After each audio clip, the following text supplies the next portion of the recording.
안녕하세요. 저는 경성대학교 심리학과 임낭연입니다. 최근에 한 달 안에 굉장히 여러 이상동기 범죄들이 발생을 했죠. 뉴스나 언론에서는 묻지마 라는 용어를 사용해서 묻지마 범죄, 묻지마 칼부림 이렇게 뉴스가 나왔었고, 신림역에서 칼부림 사건이 있었죠. 30대 남성이 자기 또래의 남성들을 대상으로 막 무차별적으로 칼을 휘둘러서 결국 한 명은 사망하고 여러 명이 또 부상을 입은 사건이 있었고, 분당 서현역에서 이제 행인들에게 돌진을 하고 내려서 칼을 또 막 마구 휘두르는 사건도 있었고요. 신림동 근처에서 지나가는 사람을 무차별적으로 강간하고 살인하는 사건들도 있었습니다. 묻지마 범죄라는 화두가 언론에 굉장히 많이 등장을 하게 됐는데, 이 묻지마 범죄라는 용어는 사실 부산에서 2003년도에 있었던 총격 범죄가 처음으로 묻지마 범죄라는 용어가 사용되게 된 계기였어요. 그래서 그때 한 언론사에서 불특정 다수를 겨냥한 묻지마 범죄가 늘어나고 있다라는 기사가 나오면서 이제 묻지마 범죄라는 용어가 등장하게 됐는데, 사실은 이 묻지마 범죄라는 말은 학술적인 용어라던가 아니면 법률적인 용어는 아니에요. 어떤 특정한 그 범죄 유형으로 분류하기보다는 어떤 범죄들을 수식하는 수식어에 더 가깝다고 볼 수 있습니다. 이제 묻지마라는 용어를 사용하는 것이 이제 정확한 학술 용어나 법률 용어가 아니기 때문에 범죄를 더 잘 정의하는 용어는 이제 이상동기 범죄라고 볼 수 있습니다. 그냥 묻지마 범죄라는 용어를 사용하는 것 자체가 사람들에게 아무런 대책도 없고 예방도 못하고 이런 생각이 들도록 만들기 때문에 좀 더 두려움을 막 확산시킬 수가 있거든요. 이런 이상동기 범죄가 줄어드는 추세였으면 좋겠는데 점점 증가하고 있는 추세라는 것입니다. 대검찰청에서 발표하는 이런 범죄 통계를 살펴보면 살인사건은 매년 줄어드는 추세거든요. 그런데 반면에 이상동기 범죄 계속 증가하고 있는 추세입니다. 그리고 이상동기 범죄는 당분간 계속 늘어날 수 있는, 증가하는 추세가 지속될 수 있다고 예측을 할 수 있거든요. 공통적으로 이제 사회적으로 소외되어 있고 경제적으로 넉넉하지 못했고요. 여성들보다 미혼 남성들이 대부분이었고, 고독하게 지내는 사람들이 많았고, 가족들과 함께 살기보다는 1인 가구에서 혼자 사는 그런 경우가 대부분이었고요.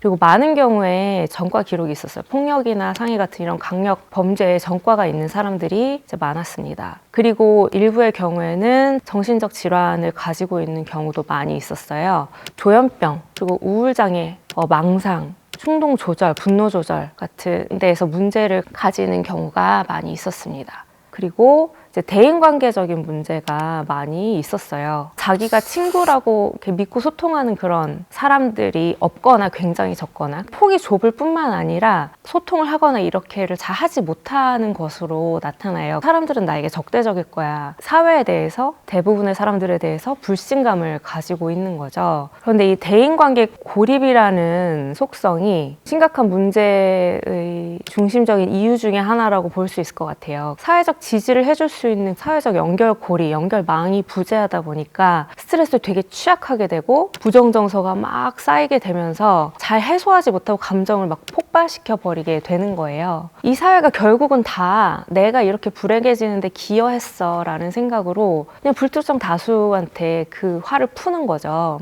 그래, 너희들도 다 내가 불행해지는데 기여했으니까 너희들이 나한테 공격당하는 것은 정당해 라고 자기의 공격성에 대해서 정당성과 당위성을 부여하고 합리화하게 되는 거예요. 근데 한 가지 짚고 넘어가고 싶은 거는, 그들의 심리를 파악해 본다고 해서 그런 이유 때문에 저렇게 범죄 저지를 수밖에 없었구나 하고 정당성을 부여하는 것은 아니죠. 좌절했다고 해서 누구나 이런 범죄 저지르는 것도 아니고, 비슷한 상황에 처해 있는 사람들을 잠재적인 범죄자로 치부하는 것도 아니고요.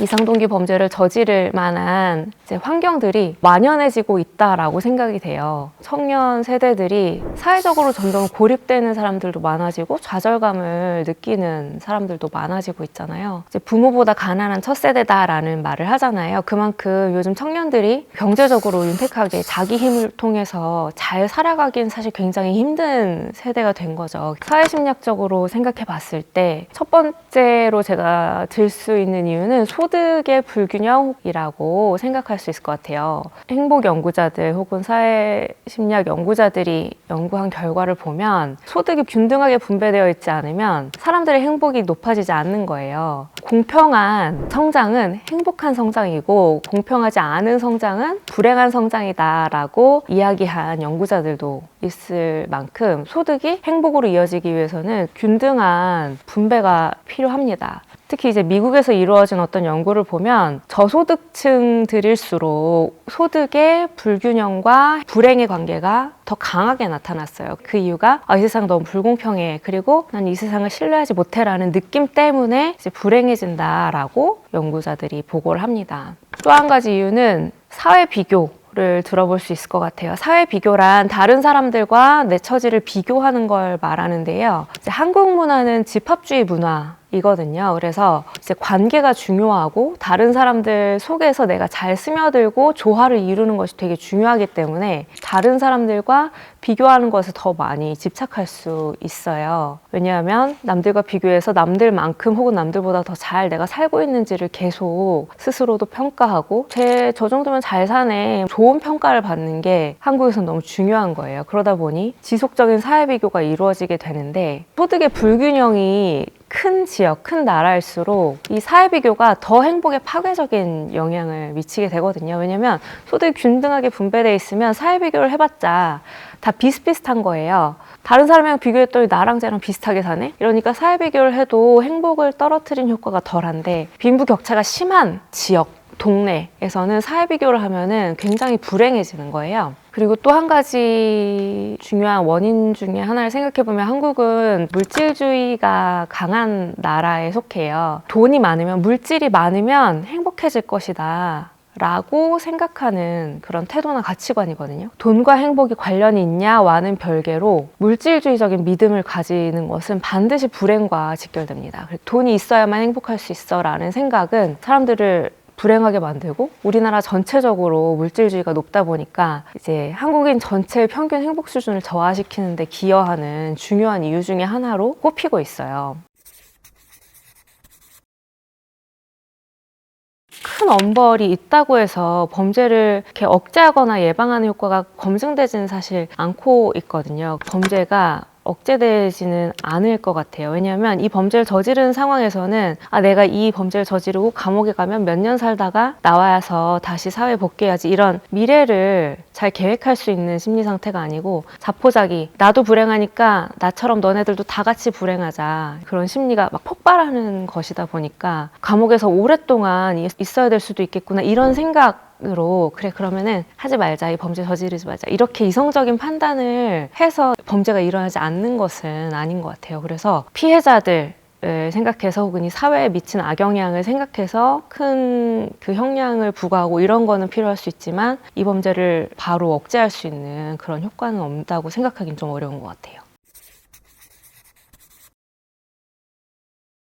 2008년 아키하바라 칼부림 사건이 있었거든요. 사건을 계기로 이제 일본에서도 총이나 칼 같은 총포 도검류 소지를 허가하는 허가 조건을 강화하도록 법이 개정이 됐어요. 그래서 특정 길이 이상의 칼을 소지하지 못하도록 바뀐다든가 이런 법이 마련이 됐고 미국에서는 범죄를 저지르기 전에 공통적으로 보였던 그런 이상 징후들을 분석을 해서 이제 이 사람이 범죄를 저지를 위험성이 얼마나 높은지 이런 위험성 평가를 하는데 이제 활용을 하고 있습니다. 복지적인 측면에서는 이제 일본은 히키코모리라고 하는 은둔형 외톨이 문제가 벌써 사실은 수십 년 전부터 우리나라보다 더 많이 문제가 됐었는데 그래서 실업자나 은둔형 외톨이 아니면 전과자 이런 사람들에 대한 대한 지원을 더 강화하도록 복지 정책이 마련이 됐어요. 그래서 이상동기 범죄의 유혹에 더 쉽게 빠질 수 있는 취약한 대상들을 상대로 상담을 통해서 심리적인 문제도 더 만져주고 구인 구직 정보들을 통해서 돕는다든가 이런 도움들을 주고 있습니다.